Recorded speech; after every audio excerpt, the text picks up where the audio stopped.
Assalamualaikum warahmatullahi wabarakatuh. Kembali lagi bersama saya Farhat Fikri. Hari ini kita akan membahas mengenai Q&A kuliah keperawatan.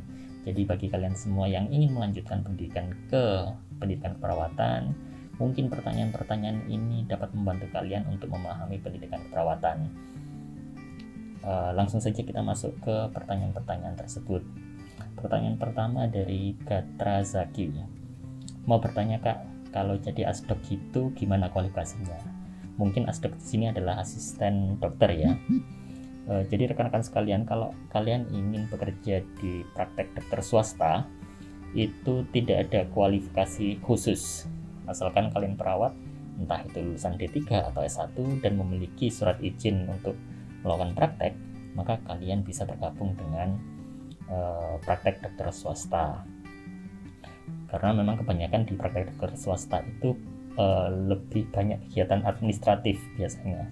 Memang ada beberapa kegiatan delegatif, namun sebagian besar kegiatan administratif. Nah, saran saya kalau misalkan ada kesempatan untuk masuk di pelayanan kesehatan lebih lanjut, misalkan klinik atau rumah sakit, lebih baik memilih jenjang di rumah sakit atau klinik, karena jenjang karirmu nanti akan meningkat terus semakin bertambahnya pengalaman kerja.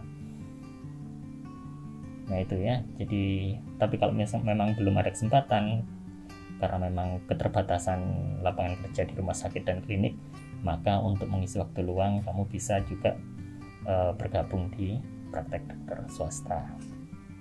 Oke, itu ya untuk bergabung dengan praktek dokter swasta. Pertanyaan selanjutnya dari Amelia Dwi. Kak, yang punya skoliosis apakah bisa masuk ke perawatan? Ya, rekan-rekan sekalian, perlu kalian ketahui skoliosis ini adalah bentuk tulang belakang yang tidak kurang normal. Jadi melengkung ke samping kanan atau kiri seperti huruf S ya. Jadi apakah masih bisa masuk ke pendidikan keperawatan?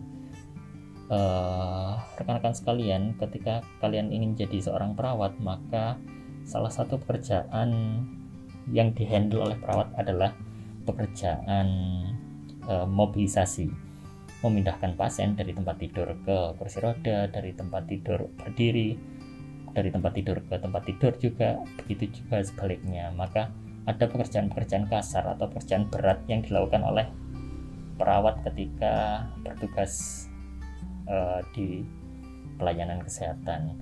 Kalau misalkan tulang belakangmu mengalami masalah, ya tadi melengkung ke kanan atau kiri, dan itu berdampak pada kemampuanmu untuk melayani pasien, maka saya sarankan jangan masuk di profesi perawatan di pelayanan kesehatan.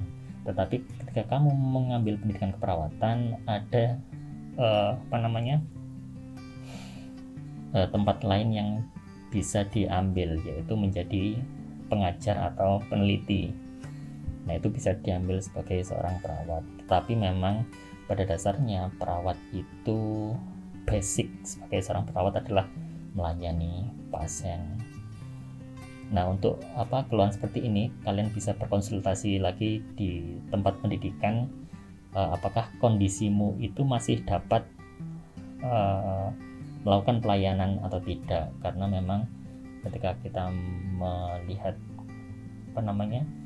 abnormalitas dari suatu kondisi tubuh, memang ada yang derajatnya ekstrim atau sedang atau ringan. Nah, ini perlu dikonsultasikan lagi ke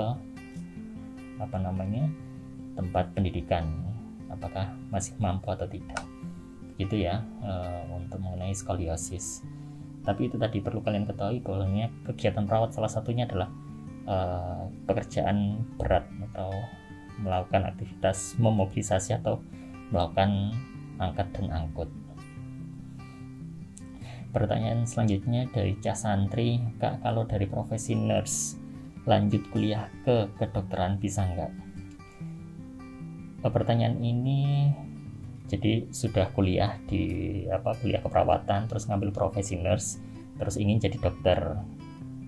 Nah, ini namanya tidak melanjutkan rekan-rekan sekalian, karena nurse, perawat, dan dokter itu meskipun memiliki rumpun yang sama mengenai kesehatan, tetapi memiliki ilmu yang berbeda, sehingga kata yang tepat dari pertanyaan ini adalah bukan melanjutkan kuliah kedokteran, tapi kalau kalian ingin jadi dokter maka kembali lagi mengambil S1 kedokteran. Jadi bukan tidak bisa dilanjutkan seperti ini, karena memang jenjangnya beda perawat dengan dokter, sehingga kamu akan kembali lagi mengambil S1 kedokteran. Jadi saran saya bagi kamu semua yang sekarang masih SMA, perhatikan betul di mana keinginanmu. Ingin menjadi perawatkah atau ingin jadi dokter? Kalau ingin jadi dokter, maka langsung saja ambil kedokteran. Jadi supaya kalian menghemat waktu, menghemat biaya, karena kuliah di kesehatan itu membutuhkan biaya yang tidak sedikit. Kecuali kalau memang kalian adalah anak sultan ya, kalian ingin mencoba kuliah di keperawatan, kuliah di kedokteran, ya silahkan. Tetapi kalau misalkan kita dari keluarga yang berkecukupan, harapannya pilihanmu adalah pilihan yang tepat. Jadi jangan sampai sudah masuk kuliah keperawatan kalian ingin menjadi dokter sehingga harus kembali lagi masuk S1 kedokteran, sehingga menghabiskan waktu dan biaya. Oke, pertanyaan selanjutnya dari Muhammad Ardi. Kalau biaya kuliah S2 perawat berapa ya totalnya? Terus lamanya berapa tahun? Biaya kuliah S2 perawatan banyak sekali rekan-rekan sekalian versinya. Jadi setiap kampus memiliki standar biaya yang berbeda-beda. Ada yang memiliki SPP 10 juta per semester, ada yang 40 juta itu paket sampai lulus. Jadi kalian harus cari sendiri di kampus mana yang ingin kamu tuju, karena biayanya pasti berbeda-beda. Terus berapa lama pendidikannya? Untuk S2 perawatan 2 tahun pendidikannya. Kalau kamu ingin mengambil spesialisnya ada tambahan 1 tahun, seperti itu. Selanjutnya, fatur-fatur, apakah perawat D3 dan S1 gajinya berbeda? Ya tentu, perawat D3 dan S1 gajinya berbeda karena memiliki jenjang yang berbeda. Apakah perbedaan pekerjaan perawat lulusan S1 dan D3 di rumah sakit? Ini masih pertanyaan sama ya dari Fatur. Ya, jadi memang secara umum perawat S1 dan D3 di dalam dunia pendidikan itu dan di dalam kewenangan itu memiliki kewenangan yang berbeda. Jadi S1 ini memiliki kewenangan yang lebih tinggi daripada D3, dapat melakukan penegakan diagnosis secara mandiri, melakukan intervensi secara mandiri, sedangkan D3 itu dalam supervisi perawat-perawat jenjang S1. Tetapi pada kenyataannya di rumah sakit itu memang sulit untuk diterapkan. Jadi D3 dan S1 di rumah sakit masih memiliki pekerjaan yang sama. Jadi S1 dan D3 itu pekerjaannya sama, tidak ada bedanya. Karena memang tidak mudah melakukan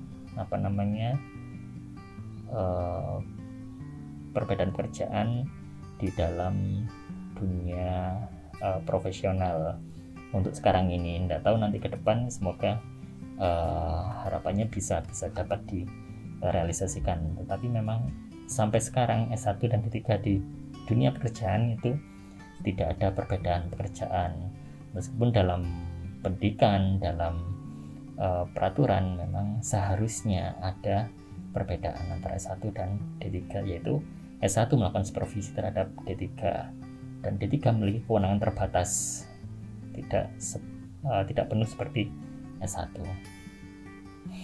Dari Irma Mutmainah mau tanya, kalau misalkan pilih D3 keperawatan terus mau lanjut S1 itu S1-nya bakalan berapa tahun? Jadi kalau kalian dari D3 perawatan lanjut S1 perawatan, kalian akan menambah kurang lebih 1,5 tahun. Ya, 1,5 tahun itu untuk perkuliahan ditambah 1 tahun profesi, jadi 2,5 tahun ya rekan sekalian. Itu dari D3 lanjut ke S1.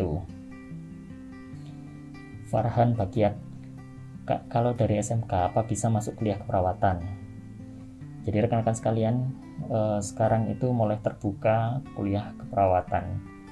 Kalau dulu waktu saya memang kuliah keperawatan itu hanya menerima dari jurusan IPA.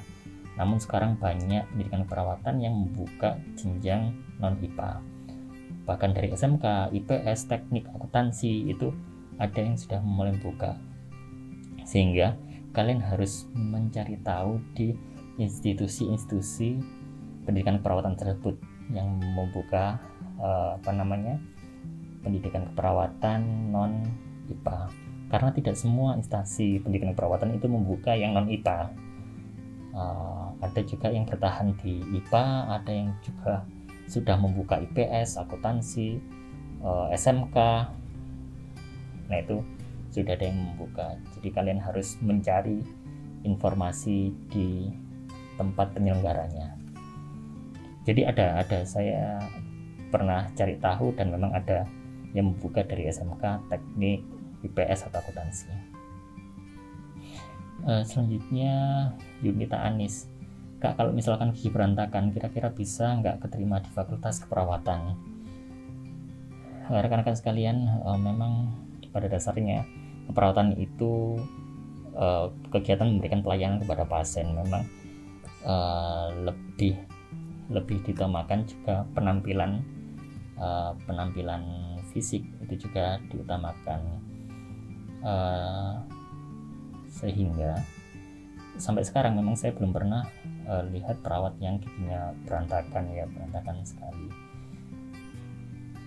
Namun kemungkinan kalau misalkan Anda kuliah di keperawatan ya masih bisa untuk kuliah di keperawatan, tapi ketika Anda nanti di dunia kerja kan hukum alam akan berlaku.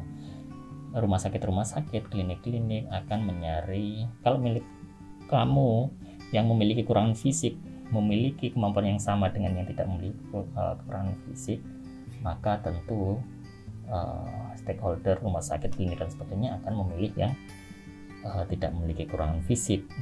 Tetapi kalau kalian memiliki kelebihan daripada yang tidak memiliki kekurangan fisik, kemungkinan kalian akan masih bisa diterima oleh rumah sakit. Karena saya juga pernah menemui perawat yang separuh wajahnya ini memiliki seperti tanda lahir gitu, hitam ya, tetapi jadi perawat memang attitude-nya bagus sekali, dia sopan, ramah, murah senyum, sehingga kekurangan fisiknya tertutupi dengan attitude yang dimiliki perawat tersebut. Nah, kalau kalian memiliki kekurangan fisik dan ingin daftar keperawatan, kemungkinan akan bisa masuk di pendidikan keperawatan. Tapi nanti ketika Anda masuk ke dunia kerja, maka hukum alam akan tetap berlaku. Karena memang lulusan perawat sekarang sudah jauh lebih banyak dari tahun-tahun sebelumnya. Ya, mungkin itu saja sementara pertanyaan-pertanyaan dari kolom komentar yang saya angkat jadi video ini. Kalau masih ada yang kurang jelas, silahkan tanyakan lagi di kolom komentar. Semoga video ini bermanfaat bagi kalian semua, dan semoga cita-citamu bagi yang ingin jadi perawat tercapai, dan segala kesulitan dimudahkan dalam mencapai cita-cita tersebut. Saya akhiri video kali ini. Assalamualaikum warahmatullahi wabarakatuh, and keep healthy.